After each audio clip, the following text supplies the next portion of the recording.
all those children that died. Lying. We understand that you're a news channel, you have your foreign policy, but where's your humanity? Where? Where is your humanity? How many children died? I ask you to condemn the Israeli government. Air this! Air this! You liar! We ask you to condemn. Where are your condemnations? Where's your channel covering this? Cover this! Say the truth. We understand you're an employee. You're just a puppet. You're just a mouthpiece. Come talk to me like a human being. Come talk to me like a human being. Thank you. I understand you have your foreign policy. No, I've heard you. I've heard you. You hear me. I understand you have your foreign policy.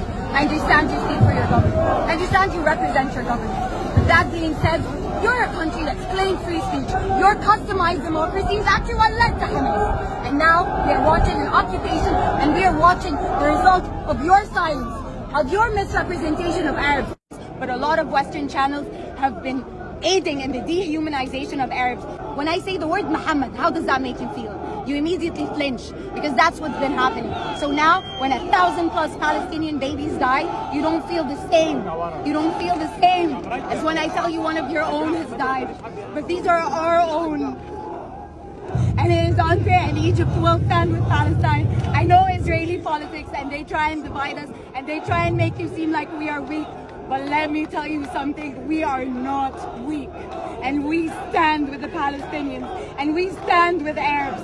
And they try and change the narrative because you own the narrative, see? This is our problem. You own the narrative. You own the United Nations. You own Hollywood. You own all these mouthpieces. Where are our voices?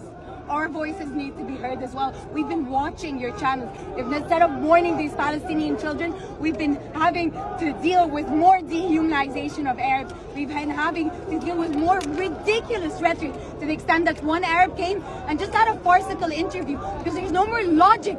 There's no more logic in debating with you. You don't listen. It's like you have, Israel has a fact book.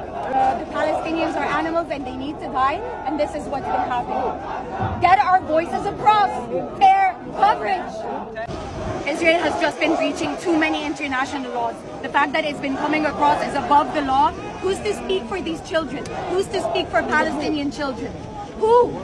Seriously, no, I'm actually asking you. Who's to speak to those? Who's to speak for those Palestinian children? If all Western channels are talking for Israel, if the United Nations is standing for Israel, all these international institutions are standing for Israel, who's there for the Palestinians? And don't call it a war. The jargon is even more infuriating. It's not a war. They're not on equal footing. It is not a war. It is an occupation, and this is the result. You occupy, you will get resistance. And I guess that's the part you're going to take, right? I promise you, this will air. I promise you.